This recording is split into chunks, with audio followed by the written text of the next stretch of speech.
하나님께로 더 가까이 갑니다.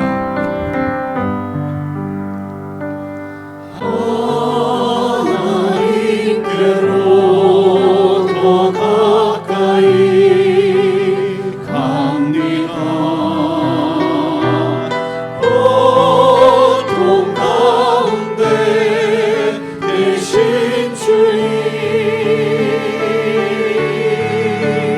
변함없는 주님의 크신 사랑, 영원히 주님만을 섬기리. 다시 한번 고백합니다. 하나님께로 더 가까이 갑니다. 하나님께로 더 가까이 갑니다. 고통 가운데 계신 주님,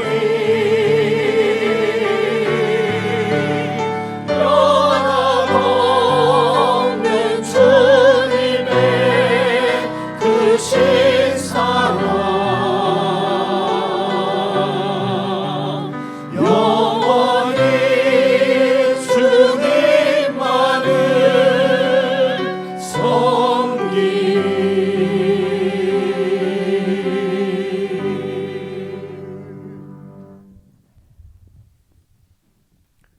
사랑하는 형제자매 여러분, 예배는 영원히 주님만을 섬기겠다는 고백으로 내 전부를 주님 앞에 올려드리는 것입니다.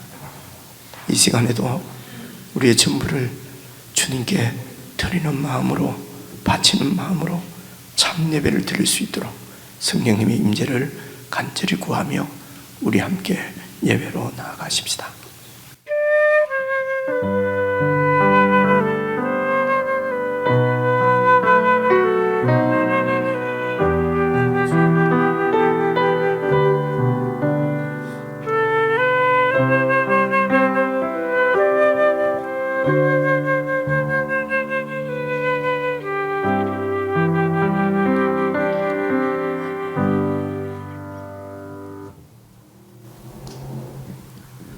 또 내가 보니 보라, 어린 양이 시온산에 섰고 그와 함께 14만 4천이 서 있는데 그들의 이마에는 어린 양의 이름과 그 아버지의 이름을 쓴 것이 있더라.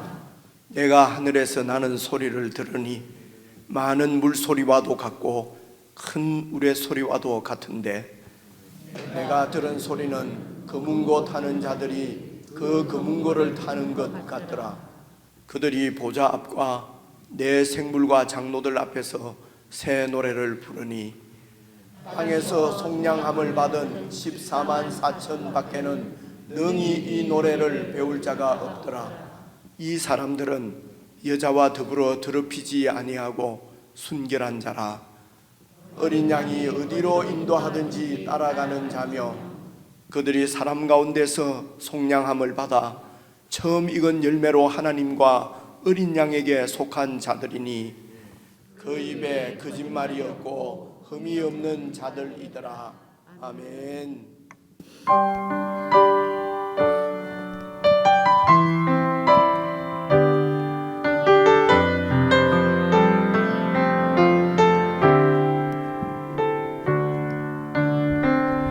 이 세상 가장 아름다운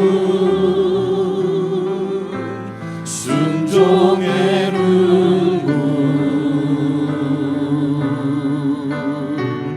온 세상 다시 빛나게 한 생명의 눈물, 그가 이 땅에 오신 이유 죽어야 살게 되고 져야만 승리하는 놀라운 놀랍고 영원한 신비 지으신 그대로 회복시킨 우리의 창조주 그리스도 십자가의 길로 아버지 뜻 이루셨네. 그가 이 땅에 오신 이유 이제 우리에게 맡겨진 그 소망 그 사랑 그 생명 아름답고 눈부신 십자가의 길 우리가 이 땅에 살아가 다시 한번 고백합니다. 이 세상 가장 아름다운 이 세상 가장 아름다운 순종의 눈물 온 세상 다시 빛나게 한 생명의 눈물 그가 이 땅에 오신 이유 그가 이 땅에 오신 이유 죽어야 살게 돼. 아멘. 저야만 승리하는 저야만 승리하는 놀랍고 영원한 신비 지으신 그대로 회복시킨 우리의 창조주 그리스도 십자가의 길로 아버지 뜻 이루셨네. 그가 이 땅에 오신 이유 이제 우리에게 맡겨진 그 소망 그 사랑 그 생명 아름답고 눈부신 십자가의 길 우리가 이 땅에 살아가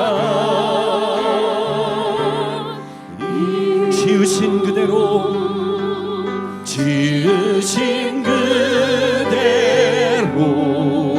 회복시킨 우리의 창조주 그리스도 십자가의 길로 아버지 뜻 이루셨네. 그가 이 땅에 오신 이유 이제 우리에게 맡겨진 그 소망 그 사랑 그 생명 아름답고 눈부신 십자가의 길 우리가 이 땅에 살아가 이유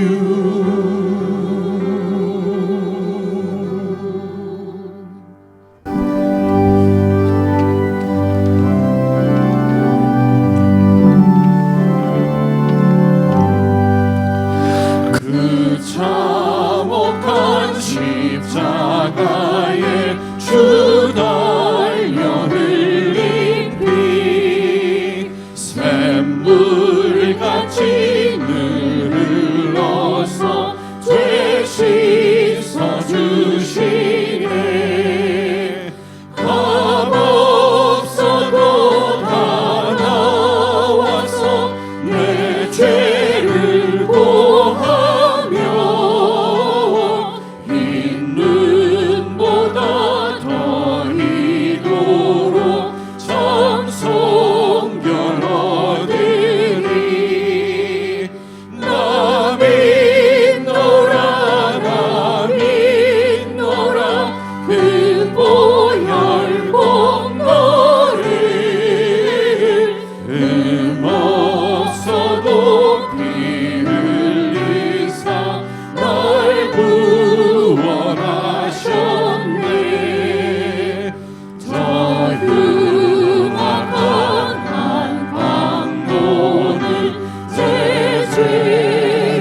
그 보혈 공로를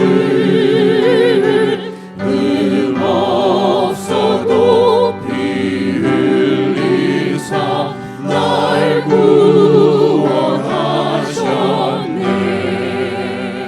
온 백성의 죄 사하신 하나님 어린 양, 그 십자가 지심으로 온 인류 구했네. 저 영원한 새 나라에 다 같이 모여서 근거는 한 목조로 새 노래 부르리. 나 믿노라 나 믿노라 그 보혈 공로를 없어도 피 흘리사 날 구원하셨네.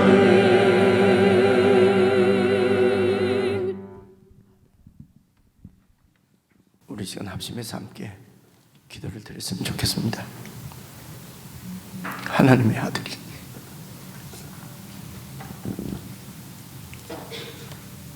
십자가를 지시고 피조물인 사람의 손에 죽으시는 이 하나님의 뜻과 그 십자가의 의미를 깨닫고 그 은혜 가운데 깊이 잠기지 않고는 부활의 영광에 참으로 참여할 수 없음을 우리는 매일 묵상하는 말씀을 통해서 깨닫고 보고 알고 있습니다. 기도하실 때에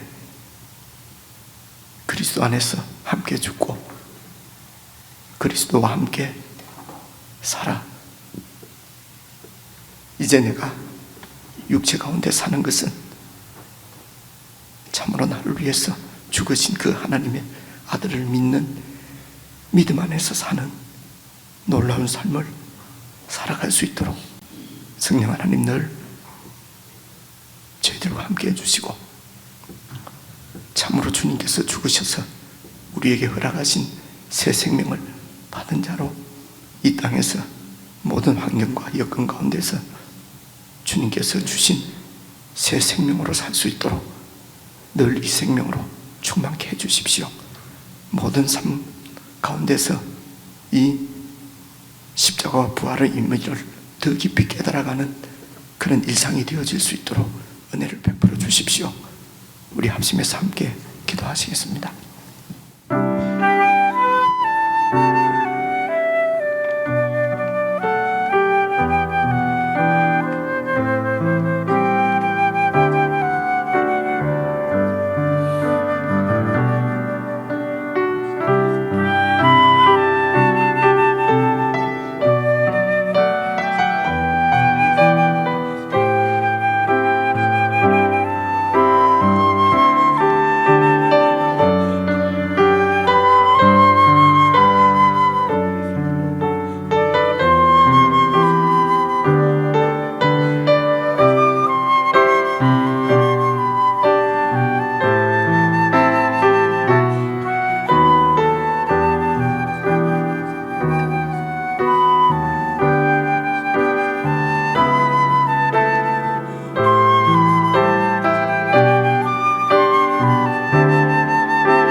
십자가를 등에 지고 병정들에 이끌려 주님 갈보리의 길을 걸을 때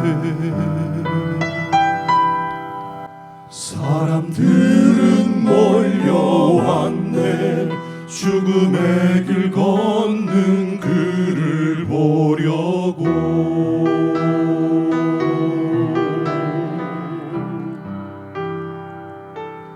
가시면류관을 쓰신 주를 조롱하였네. 채찍 소리에 흥겨워하면서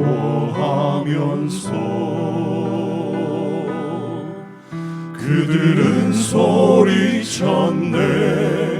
자칭 메시아를 못 박으라고.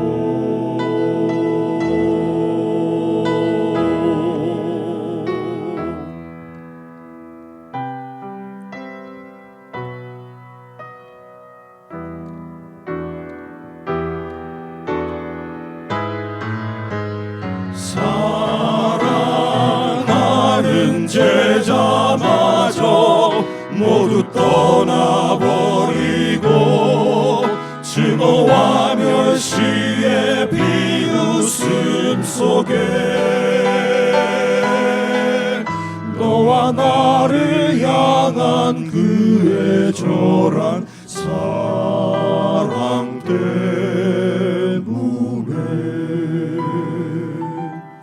주님은 그 길을 걸어가셨네. 갈보리 길. 사람들은 말을 했네. 이젠 모두 끝이라고. 더 이상 그를 기대할 수 없다고. 자신마저 못 구원한 그는 메시아일 수가 없다고.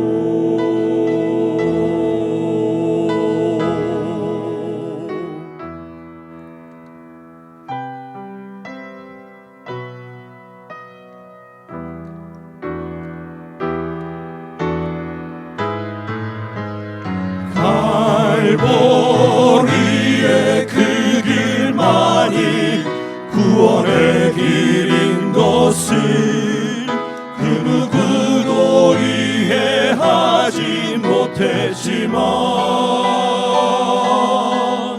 너와 나를 향한 하나님의 사랑 때문에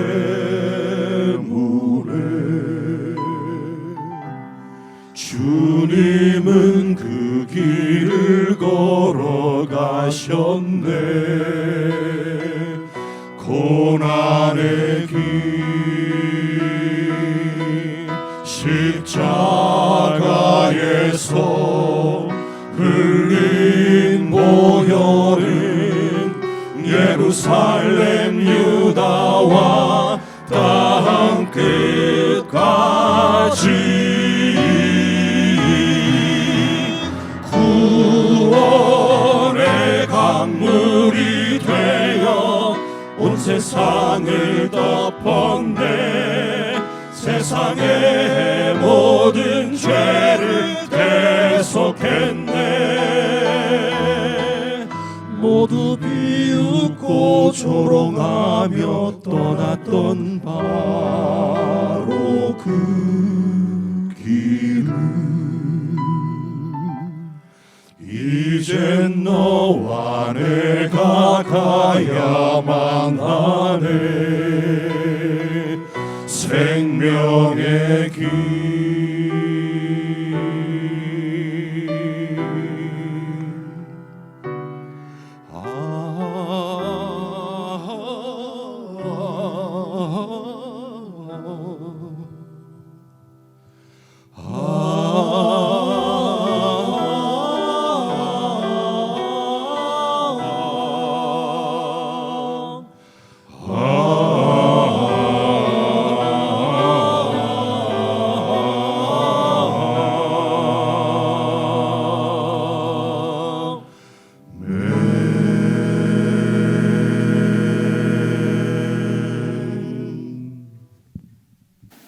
하나님 아버지,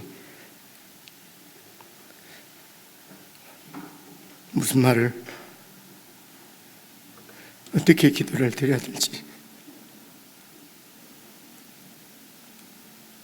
알 수가 없습니다. 우리에게 새 생명, 이 부활의 생명을 허락하시기 위하여 하나님의 아들이 이 십자가의 길을 가셨습니다. 하나님 아버지, 예수 그리스도의 부활이 참으로 우리의 부활이 되고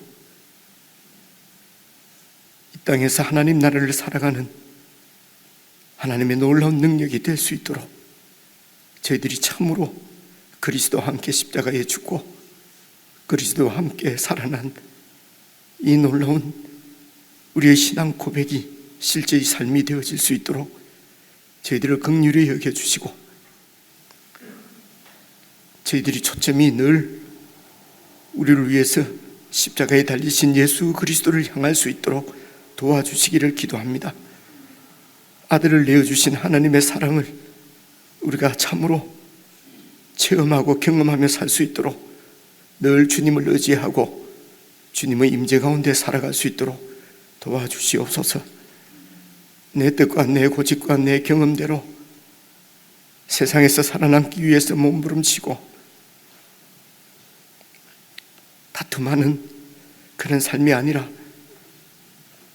참으로 그리스도를 내어주신 하나님의 사랑 안에 온전한 안식을 누릴 수 있도록 저희들에게 믿음을 더해 주시기를 기도합니다.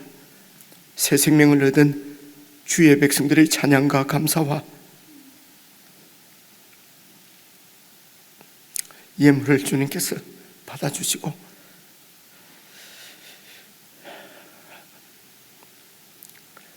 더욱 우리가 은혜 가운데 살 수 있도록 늘 함께 해주시고 저희들의 삶을 인도해 주시옵소서. 우리 주 예수 그리스도의 이름으로 기도드리옵나이다. 아멘.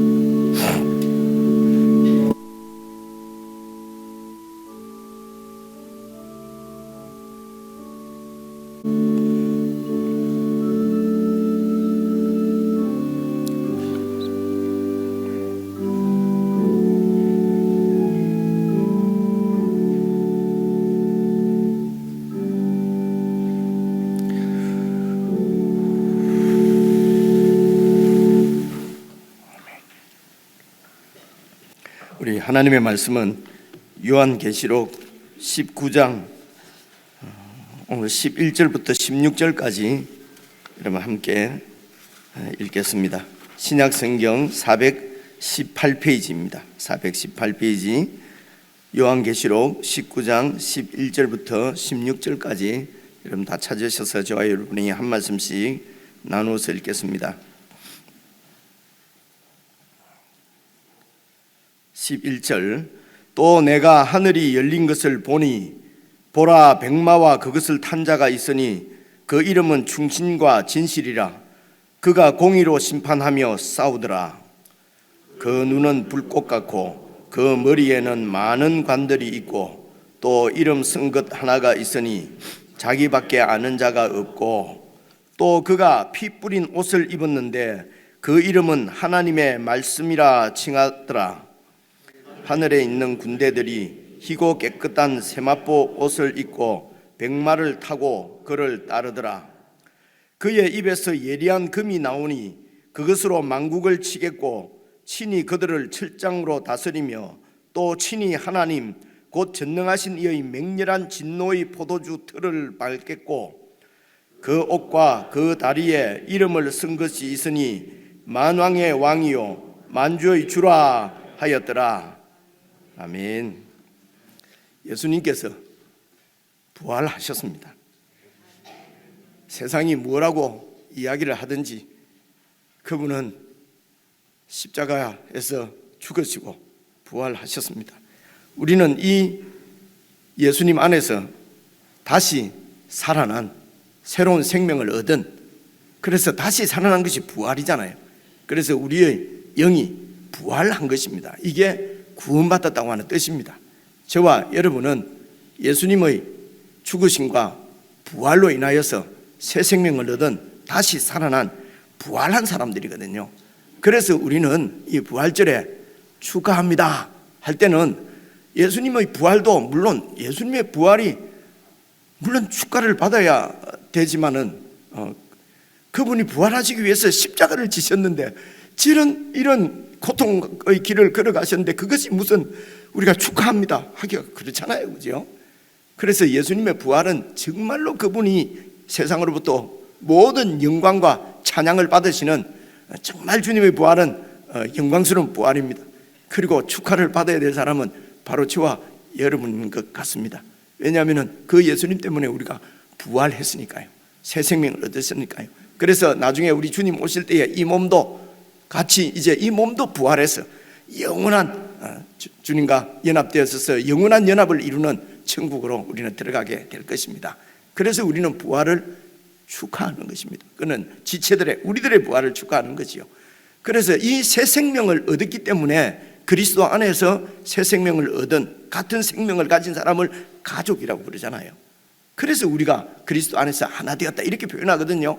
그래서 옆에 있는 지체가 나와 한 몸이 되어서 내 옆에 이렇게 있어주는 것이 얼마나 감사합니까?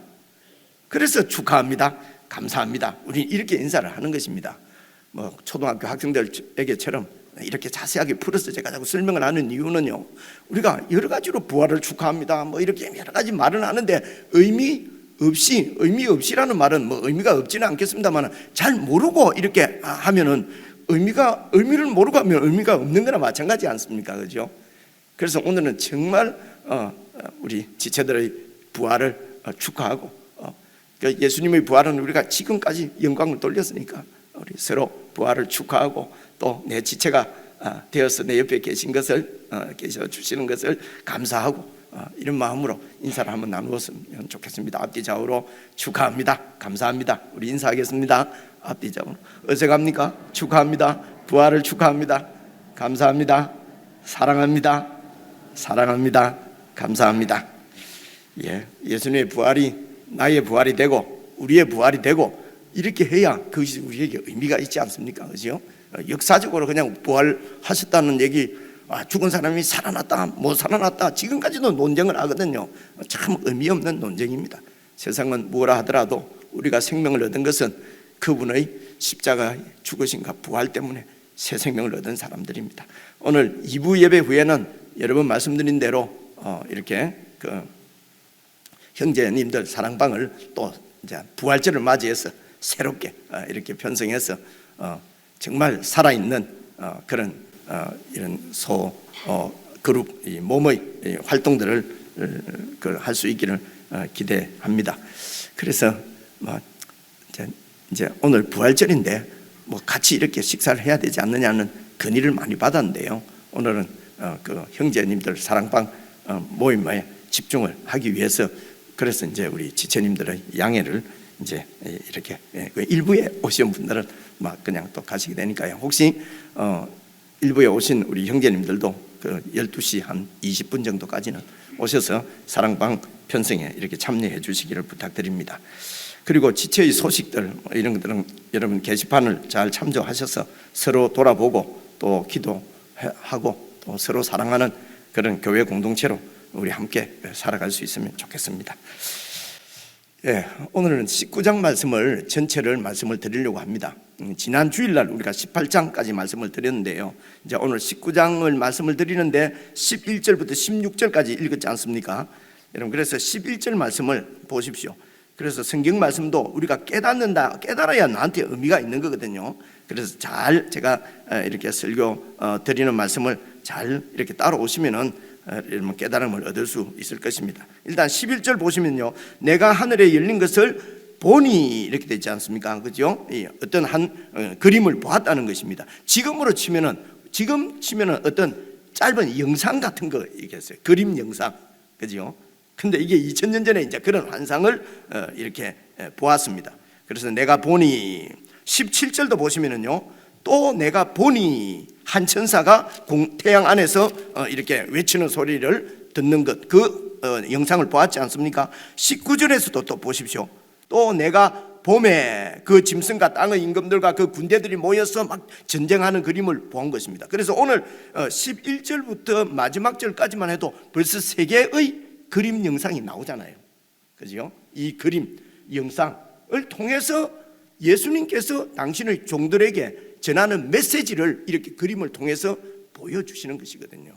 그래서 이 그림이, 이 환상이 무슨 환상 뭐 이런 정신없는 환상이 아니고 예수께서 당신의 종들에게 들려주는 명하는 예수 그리스도의 메시지란 말입니다. 그죠? 이제 그것을 여러 번 말씀을 드렸습니다. 그래서 1절부터 10절까지는 우리 수요일 날 이렇게 쭉 한번 살펴본 말씀인데요. 오늘 이제 쭉 연결해서 제가 말씀을 드릴 텐데 알 수가 있게 될 것입니다. 좀 더 자세히 듣기를 원하시는 분은 우리 설교 영상 이렇게 유튜브에 올려놨지 않습니까? 그죠? 예, 그것을 좀 들어보시면은 1절부터 10절까지도 자세히 여러분 알 수가 있게 될 것입니다. 어쨌든 이 19장의 이런 이 지금 오늘 읽은 본문 중에서는 한 번, 그리고 마지막 절까지는 이 3개의 환상이나 안 그러면 이제 수요일 날 읽은 1절부터 10절까지 있는 이런 모든 내용들은 사실은 여러분 17장에서부터 계속 우리가 살펴본 큰 바벨론 성, 그죠? 바벨론 나라가 멸망하는 큰 주제 안에 들어있는 이야기예요. 오늘 우리 읽은 말씀도. 그죠? 큰 주제는 바벨론의 멸망입니다. 그죠? 그래서 이 바벨론이 사실은 멸망하는 이 이야기는 여러분 이 바벨론 이번 말씀부터 드려야 되겠네요. 그럼 바벨론의 멸망은 무엇이냐? 그 당시 요한 시대 때는 로마 제국이었어요. 그죠? 로마 제국이 멸망할 것이라는 것입니다. 그 당시 로마가 하나님의 백성들을 핍박하고 있었어요. 교회를 핍박했단 말입니다. 그래서 그 핍박 가운데 있는 교회에게 예수님께서 말씀하시기를 이 바벨론 제국은 결국은 멸망한다. 그러므로 결론이 무엇입니까? 끝까지 견디라고 하는 것입니다. 그죠? 그리고 지금 역사 가운데서 그러면 바벨론 제국은 무엇입니까? 그것은 역사 가운데 하나님과 하나님의 백성들을 대적하는 세상 나라를 얘기하는 것입니다. 그 나라가 결국은 멸망할 것이라는 것입니다. 이 바벨론이 망하는 하나님의 심판으로 망하는데요, 이 하나님의 심판으로 바벨론이 망한다고 하는 것은 여러분 17장 되기 전에 16장의 마지막 대접 심판, 7번째 대접 심판이 바로 이 바벨론이 멸망한다는 얘기예요. 그렇죠?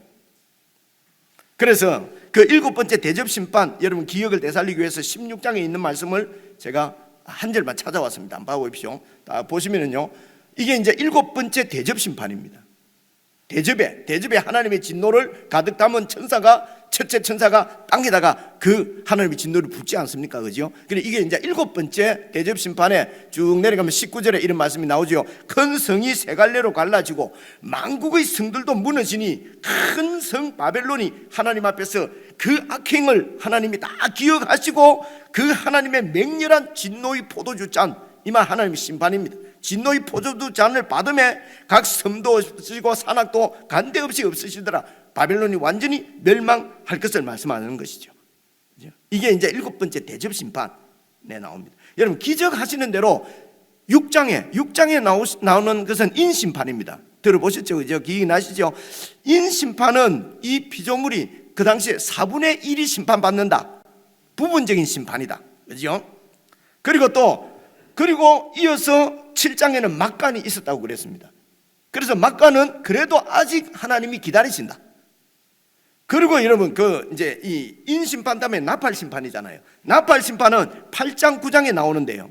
나팔 심판이 나오고 이 나팔 심판은 이 피조물의 3분의 1이 심판 나간다. 그죠? 조금 4분의 1보다는 좀 많아졌지만은, 그러니까 심판의 강도가 좀 세지지만은 그래도 부분적이에요. 하나님이 아직도 봐주고 계신다. 그리고 8장 9장 뒤에 10장 11장이 막간은 하나님이 지금도 여유를 두고 기다리신다는 것입니다. 그리고 이제 세 번째 대접 심판은 16장에 나오는데요, 16장에는 나오는 대접 심판은 온 피조물 전체에 임하는 하나님의 심판입니다. 그리고 막간이 없어요. 끝나는 것이에요. 그래서 16장의 이 7번째 대접 심판은 마지막 심판입니다. 하나님의 이 마지막 최후의 심판을 바벨론으로 바벨론이 완전히 멸망하는데 그 바벨론의 멸망을 좀 더 자세하게 여러 관점에서 그 바벨론이 멸망하는 것이 어떤 성격이냐, 어떻게 멸망하는가 하는 것을 17장, 18장에서 이렇게 좀 더 자세히 설명을 하는 거예요. 그래서 여러분 기억을 돕기 위해서 17장 중에서도 이 바벨론의 심판을, 멸망을 이렇게 묘사하는 것인데요, 그 중에 한 말씀만 제가 찾아왔는데 한번 봐보십시오. 여러분 소개하려고 17장 15절 16절에 있습니다. 또 천사가 요한에게 말하되 요한, 네가 본 바 음녀가 앉아있는 물은, 음녀가 바벨론이죠. 바벨론이 앉아있는데 어디 위에? 물 위에 앉아있는 거예요. 이 물은 뭐냐? 백성과 무리와 열국과 방언들은 온 세상 나라 위에 바벨론이, 음녀가 탁 앉아있는 거예요. 무슨 그림입니까? 음녀가 온 세상 나라를 장악하고 있다는 거죠. 그렇죠? 그렇게 장악하고 있습니다.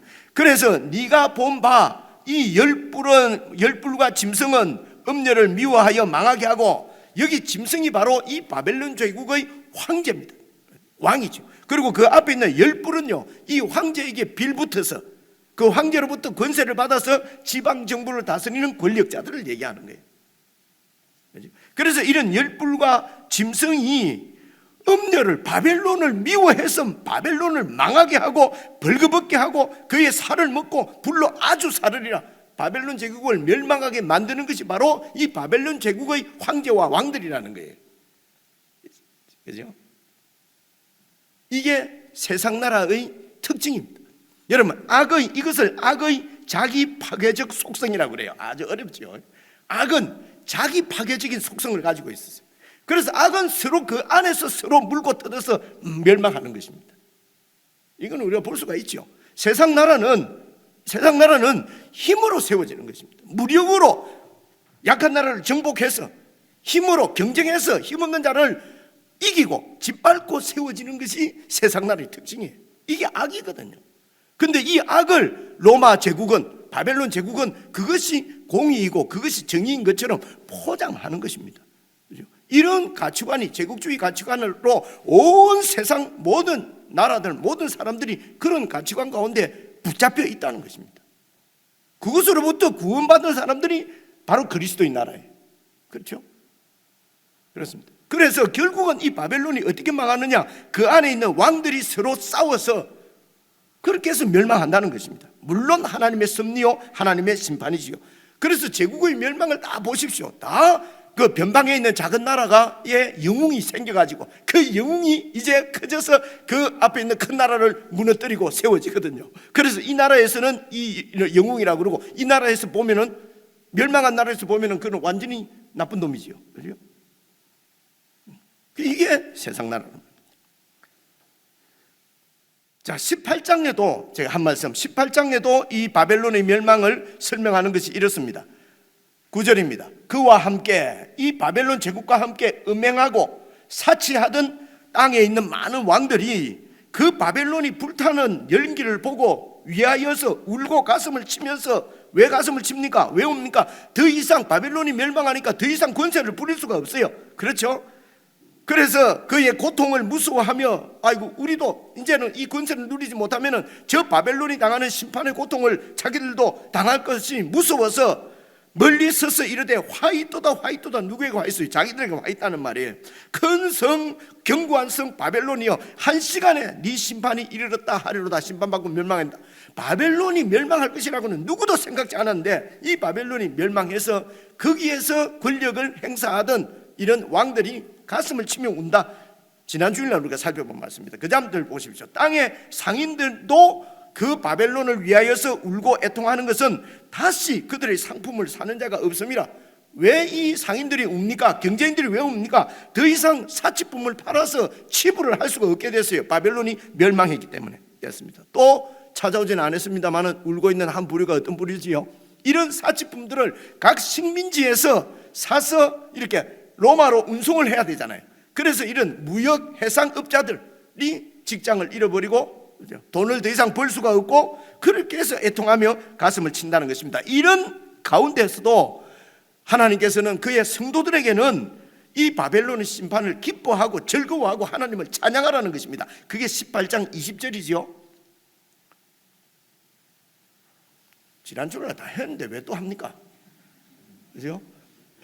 하니까 이제 생각이 나는 거잖아요. 이게 여러분 이제 알고 있는 거예요. 그래 잊어버렸다 하지 말고 이렇게 얘기를 다시 할 때야 그 얘기 이러면 이미 알고 있는 거예요.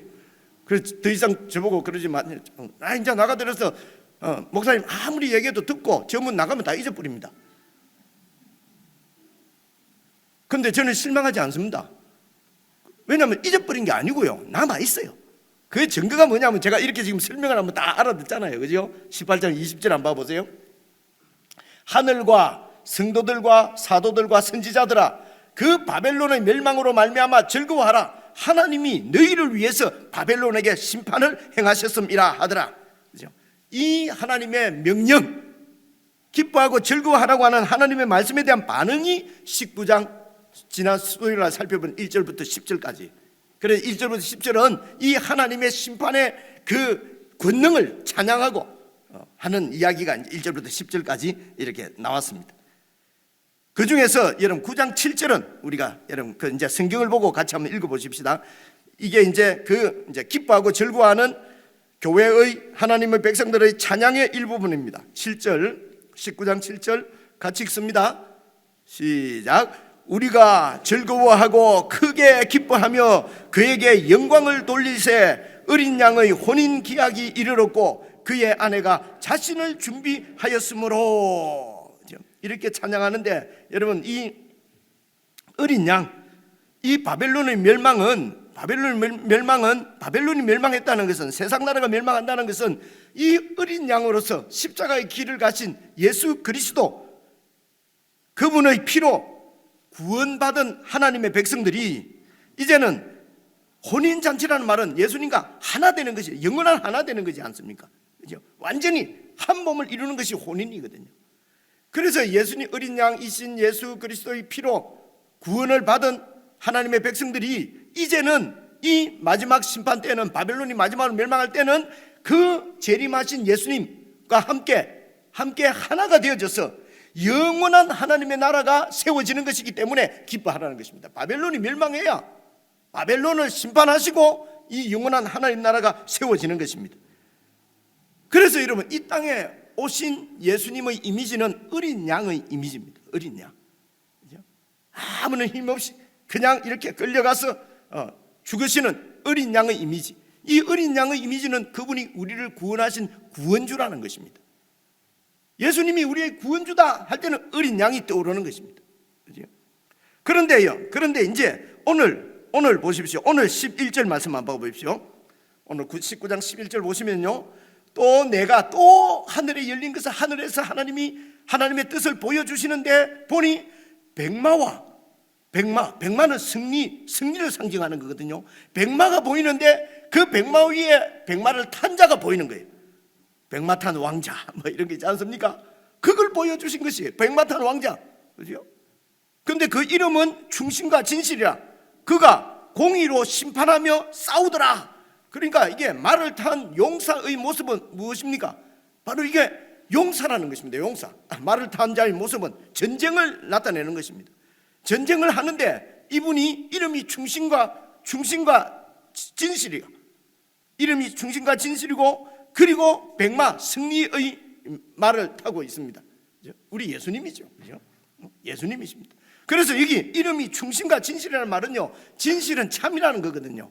이 세상에서 참은, 진리는 오직 하나님의 뜻, 하나님의 말씀밖에 없습니다. 이 하나님의 말씀을 충신이라는 말은 신실하다는 말입니다. 신실하게 그 하나님의 뜻을, 말씀을 다 이루어드리는 충신과 진실, 그분이 백마를 타고 있어요. 그렇죠? 이분이 어떻게 해요? 공의로, 하나님의 뜻으로, 하나님의 진리로 심판하며 싸우고 있습니다. 예수 그리스도시죠. 이 예수 그리스도는, 재림하실 때의 예수 그리스도는 이제 백말 탄 자로, 용사로 우리에게 이미지를 보여주십니다. 바로 심판주라는 것입니다. 그분이 다시 오실 때는 심판주로 오십니다. 초림하실 때는 구원주로 오셨어요. 어린 양의 이미지입니다. 다시 오실 예수님은 심판주입니다. 백마를 타고 오십니다. 백마 탄 왕자로 뭐 우리를 구원해가고 이런 거 아닙니다. 승리의 전사로 그렇게 이제 보여주시는 것입니다. 그래서 이 예수님을 묘사하기를 12절 보십시오. 눈은 불꽃 같고, 불꽃 같은 눈이 떴다는 건 무엇이겠습니까? 모든 것을 꿰뚫어 다 보고 다 알고 계십니다. 그래서 그분은 공의로 심판을 하시는 것입니다. 그리고 머리에는 많은 관들이 있습니다. 많은 관들. 관은 이게 왕관을 얘기하거든요. 여러분, 왕관을 하나만 쓰고 있으면 되지, 왕관을 많이 쓰고 있는 모습을 보면 우스꽝스럽지 않겠습니까? 그래, 이런 게 이미지란 말이에요. 많은 관을 쓰고 있어요. 여러분 아시는 대로 음녀는 관이 몇 개였습니까? 7개였지요. 그리고 그 다음에 그 짐승은 관이 몇 개였습니까? 7개에다가 3개까지 붙어가지고 관이 10개였지 않습니까? 이 짐승과 음녀가 바로 그런 통치의 권세를 갖고 있다는 거예요. 이것이 전부 다 예수 그리스도의 통치권을 모방하는 거예요. 모방. 근데 예수님은 10개도 아니고 7개도 아니고 많은 관이에요. 그분이 진정한 통치자십니다. 그래서 대주제시라고 합니다. 오늘 이름이 나오는데 만왕의 왕이시오 만주의 주시라고 하는 표현이 바로 많은 관을 쓰고 있다는 것입니다. 그렇죠? 그리고 또 이름 쓴 것 하나가 있으니 12절에 자기밖에 아는 자가 없는 이름이 쓰여져 있어요. 이 말은 무슨 말입니까? 요한까지도 피조물은 그 누구도 알 수 없는 예수님밖에 모르는 이름이 쓰여져 있다는 것입니다. 이 피조물하고는 피조물과 함께 아는 것, 공유하는 것도 있지만은 피조물과는 완전히 공유가 되지 않는 초월한 초월자이신 것을 구별된, 피조물하고는 구별된 초월자라고 하는 것을 이렇게 표현을 하는 것입니다. 그분은 하나님이십니다. 창조주십니다. 피조물이 아니에요. 사람이 아니라고. 그죠? 이것이 바로 자기밖에 아는 이름, 아무도 모르는 이름이 있다는 뜻입니다. 그 다음에요 13절 보십시오. 또 그가 피 뿌린 옷을 입었는데, 피 뿌린 옷이라면 이제 피가 묻은 옷이지 않습니까? 그 옷을 입었는데, 그러면은 이 피 뿌림이라면 또 예수님이 십자가에서 죽으신 이런 게 먼저 생각나잖아요. 그죠? 무조건 그렇게 하면 안 돼요. 보십시오. 예수님이 피 뿌린 옷을 입고 있는데 그 이름은 하나님의 말씀이라 칭하더라. 충신과 진실이라고 그러고 여기는 또 하나님의 말씀이라고 그러잖아요. 자 보십시오. 이 피 뿌린 옷, 이 피가 누구 피냐? 하나님의, 그 이름이 하나님 말씀이에요. 13절에. 근데 쭉 내려가세요. 15절 한번 보십시오. 15절 보시면요, 그의 입에서 예리한 금이 나오니 그것으로 만국을 친다는 것입니다. 예리한 금이 뭡니까? 하나님의 말씀이지요. 하나님의 말씀으로 심판을 하시는 것입니다. 하나님 말씀으로 만국에 하나님을 대적하던 모든 세상 나라를 치십니다. 피가 나오겠지요. 피가 튀겠지요. 전쟁에서 이기시는 것입니다. 쭉 넘어가서 21절 한번 보십시오.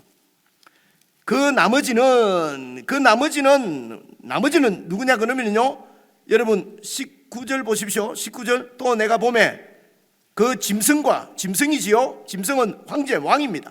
그리고 그 땅의 임금들과, 이제 다 아는 얘기죠. 그죠? 여러 번 살펴봤기 때문에 땅의 임금들과 그리고 그들의 군대, 백성들이지요. 짐승의 표를 받은 사람이 모여서 그 말탄자가 예수 그리스도시요.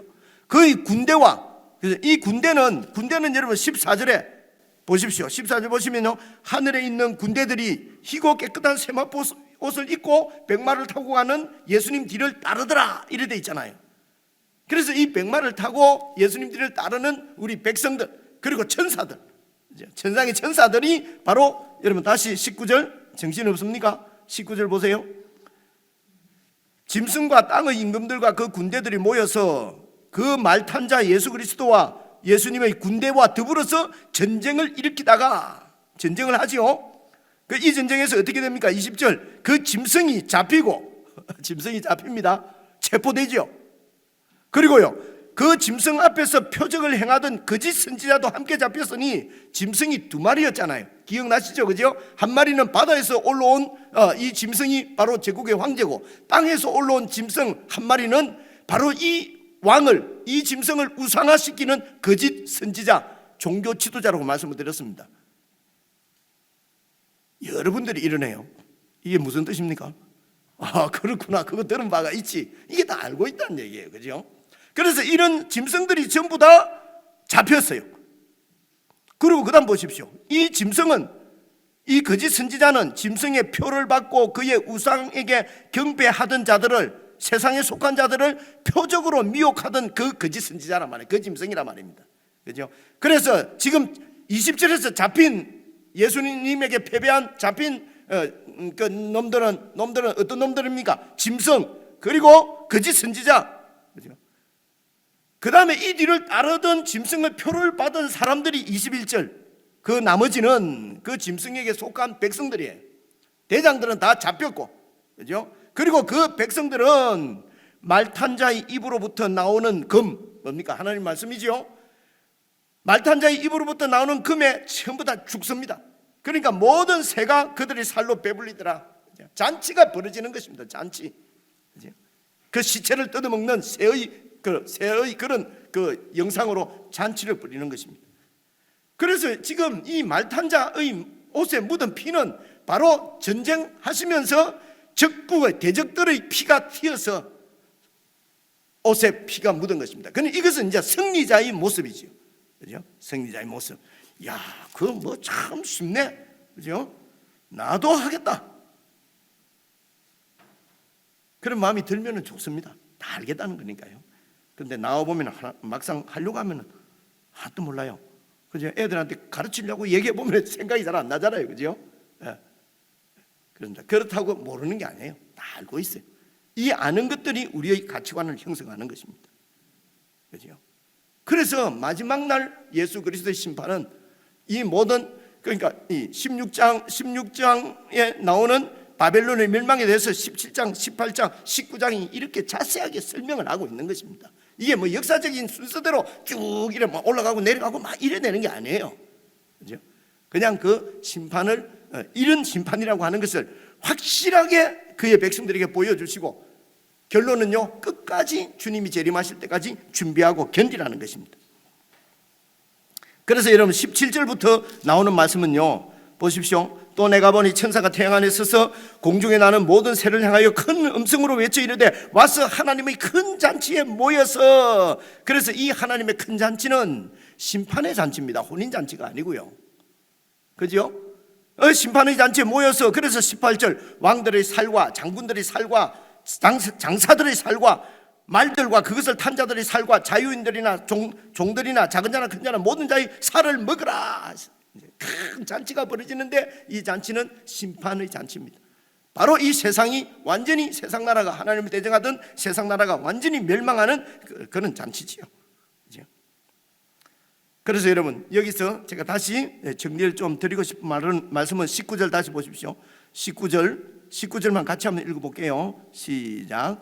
또 내가 봄에 그 짐승과 땅의 임금들과 그의 군대들이 모여 그 말탄 자와 그의 군대와 더불어 전쟁을 일으키다가, 그래서 이 전쟁에서 누가 이긴다고요? 예수 그리스도의 군대가 이기는 것입니다.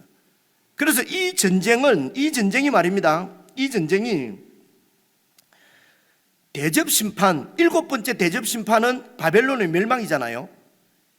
자, 하나, 둘, 1, 2, 3, 4 이러면 또 정신이 없으시는 분들이 많다고 그래요. 숫자만 나오면 그때부터 정신이 몽롱해진다고. 숫자를 제발 얘기하지 말아달라고. 그런 분들이 있더라고요.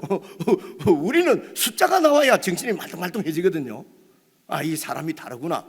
그래서 제가 자꾸 이렇게 그래서 숫자가 나오면 말똥말똥해지는 분들도 이해를 해주셔야 됩니다. 이 옆에 있는 분들을 좀 참고 기다리고, 저 목사가 빨리빨리 말하지 지금 시간도 없는데 이래 하지 말고, 피차 은혜가 안 되니까. 그래서 7번째 대접 심판은 무슨 심판이라고요? 바벨론이 멸망하는 거고, 6번째 대접 심판은 여러분 기억나십니까? 아마겟돈 전쟁이에요. 제가 찾아왔는데 한번 봐보세요. 16장 12절에부터 14절 보십시오. 또 6째 천사가 그 대접을 큰강 유브라데 쏟음에, 기억나시죠? 6번째 대접 심판은 전쟁 이야기입니다. 강물이 말라서 동방에서 오는 왕들이 길이 예비되었더라. 동방의 왕들이 전쟁하러 오는데 강물이 말라버렸으니까 막 건널 수 있다는 것입니다. 전쟁때가 됐다는 겁니다. 또 내가 봄에 깨구리 같은 세 마리 더러운 영이 용의 입술과 짐승의 입과 거짓 선자의 입에서 막 나오는데 그들은 귀신의 영이라. 14절. 이적을 행해서 온 천하 왕들에게 가서, 보십시오, 하나님 곧 전능하신 이의 큰 날에 있을 전쟁을 위해서 왕들을 모으는 거예요. 이 더러운 영이. 그죠?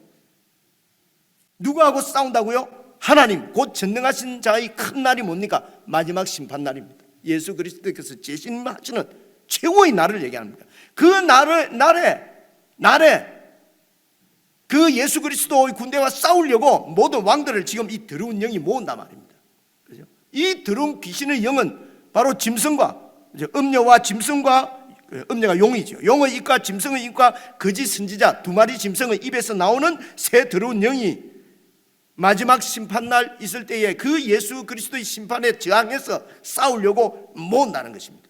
그래서 바로 이어서 15절을 보시면요, 계시록 16장 15 보면은요, 그런데 바로 이어서 뭐라고 말씀하시냐 하면요, 보라 내가 도둑같이 오리니 누구든지 깨어서 자기 옷을 지켜 벌거벗고 다니지 아니하며 자기의 부끄러움을 보이지 아니하는 자가 복이 있다는 말씀이 나와요. 그리고 이어서 세 마리 영은 히브리어로 아마겟돈이라고 하는 것으로 왕들을 모으더라. 전쟁하려고.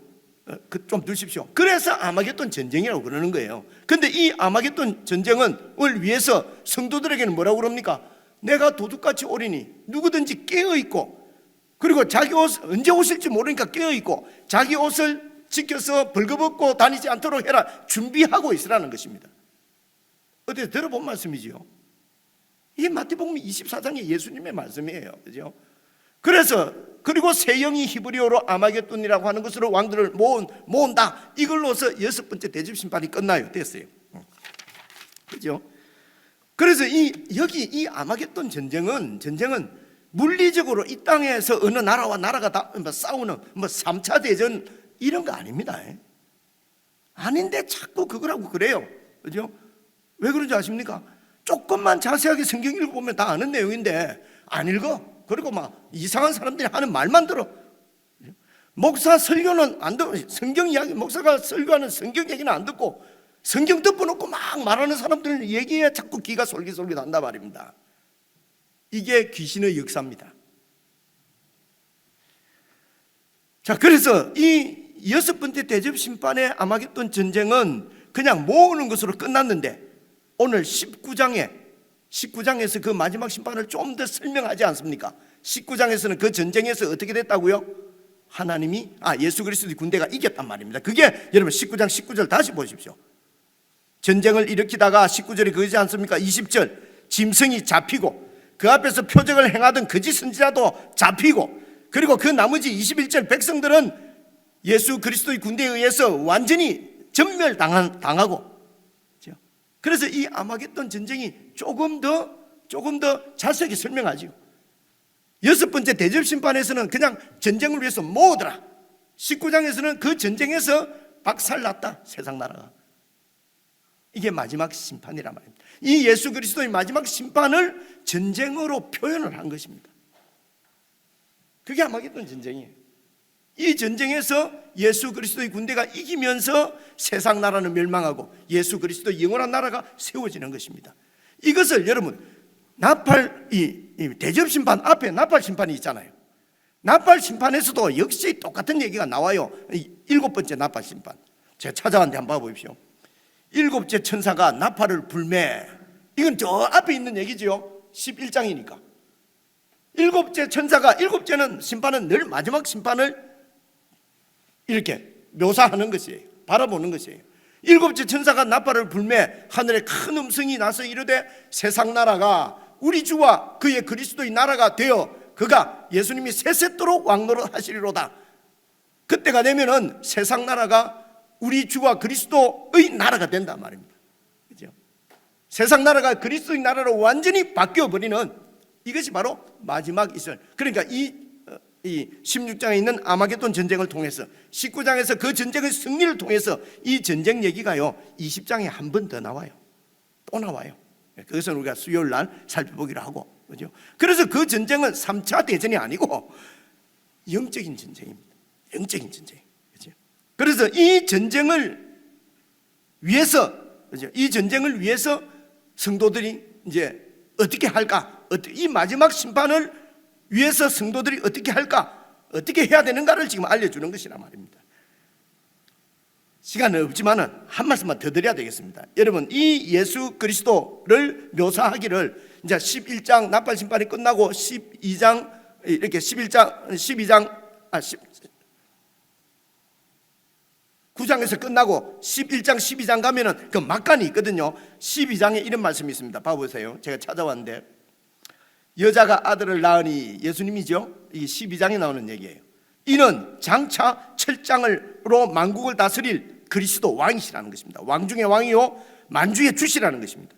그런데 그 아이를 하나님 아까 그 보좌 앞으로 올라가더라, 그죠? 그게 고난 당하고 핍박 당하고 하는 것은 나오지 않고 십자가에 죽으시고 하나님 아까 그 보좌 앞으로 올라갔다는 말은 부활 승천하셨다는 얘기예요.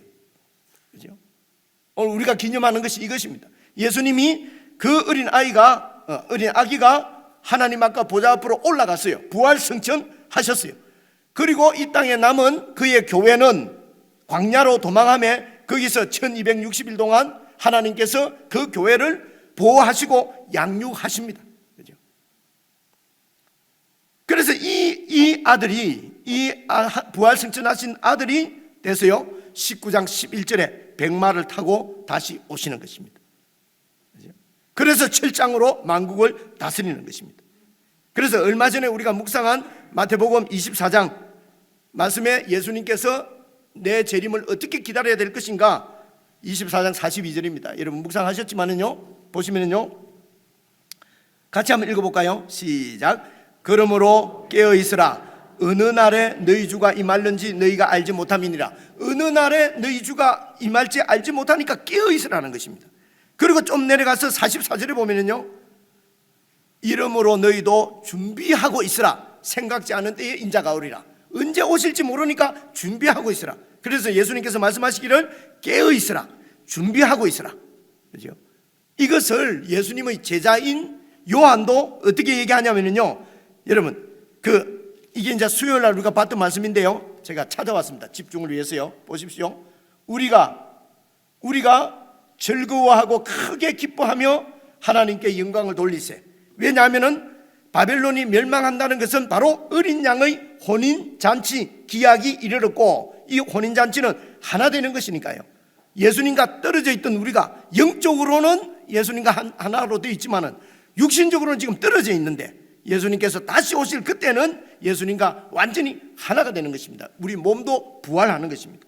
그래서 하나가 되는 혼인잔치가 이르렀고, 이 혼인잔치에 참여할 수 있도록 아내인 교회가, 저와 여러분들이 자신을 잘 준비하였으므로, 그렇기 때문에 준비한 이 교회에게, 신부에게 깨끗한 세마포 옷을 입도록 하나님이, 그러니까 웨딩 드레스를 입도록 허락하셨으니, 이 웨딩 드레스 세마포 옷은 성도들의 옳은 행실이로다.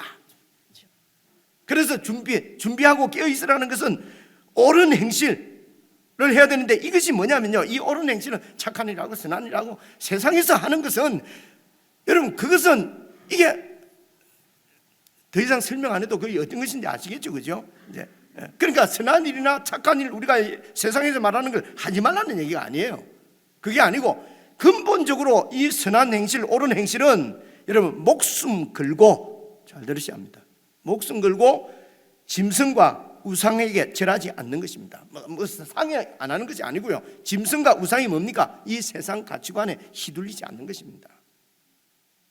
짐승과 우상에게 절하지 않고 죽더라도 짐승의 표를 받지 않는 것입니다. 바코드 받지 말라는 게 아니고, 짐승에 속해서는 안 된다는 것입니다. 표를 받는다는 것은 속한다는 것입니다.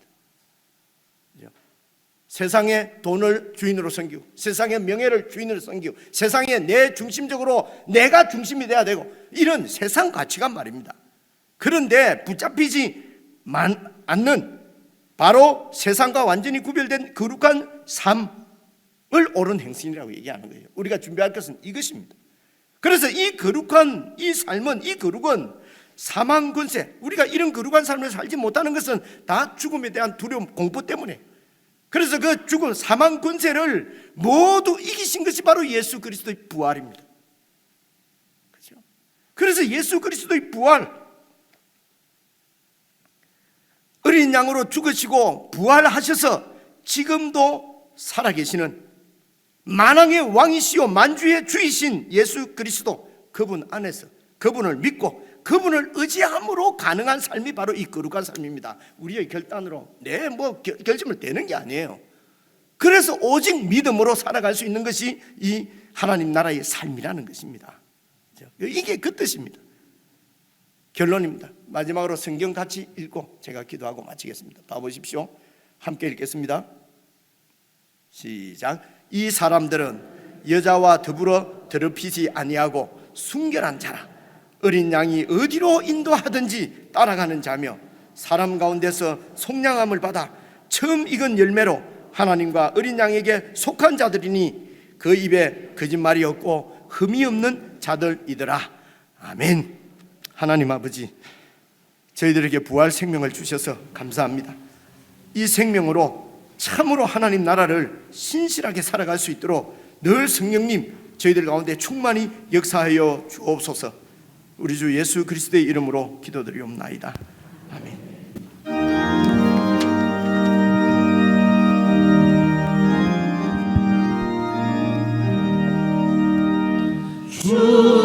주님께 영광 다시 서신 주 사망 권세 모두 이기시었네. 흰옷 입은 천사 돌을 옮겼고 누우셨던 곳은 비어 있었네. 주님께 영광 다시 서신 주 사망 권세 모두 이기시었네. 부활의 주님 나타나시사 두려움과 내심 물리치셨네. 주의 교회 기뻐 찬송하여라. 다시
우리에게 새 생명 주신 하나님 앞에 우리 정말 감사하며 영광을 박수로 함께 올려드리십시오. 아멘. 기도하겠습니다. 만왕의 왕이시오 만주의 주이신 예수 그리스도의 은혜와 우리의 영원한 아버지이신 하나님의 사랑과 보혜사 성령님의 교제의 교통 함께 하심이 부활 생명으로 주님의 은혜를 누리며 하나님 나라를 위하여 살아가기로 작정하는 모든 주의 백성들에게 지금부터 영원 무궁토록 함께 하시기를 간절히 축원하옵나이다. 아멘.